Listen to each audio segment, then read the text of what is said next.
High, আমি স্বাগতা। আজ আমি তোমাদের দেখাবো বোতলের ওপর বহু আর্ট করে। আজকে এই ভিডিওটা তাদের জন্য যারা আমার ক্যাটাগরি লিস্টের মধ্যে আছো। এই বহু আর্ট কিন্তু প্রথম আবির্ভূত হয়েছিল ফ্রান্সে। যাই হোক, আজকে আর বহু আর্টের ইতিহাসে যাব না।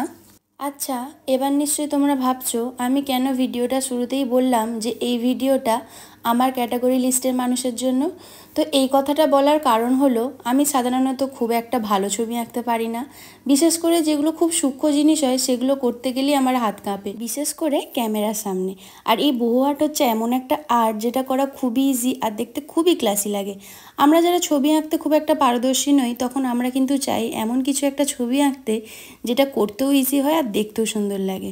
কে না চায় তাদের হাতের তৈরি জিনিসটা সুন্দর হোক। এরকম সুন্দর সুন্দর ভিডিও দেখার জন্য তোমরা অবশ্যই আমার চ্যানেলটা সাবস্ক্রাইব করে নিও। আর তোমরা তো জানোই তোমাদের একটা সাবস্ক্রাইবে আমাকে অনেক মোটিভেট করে। তো আজকের জন্য টাটা।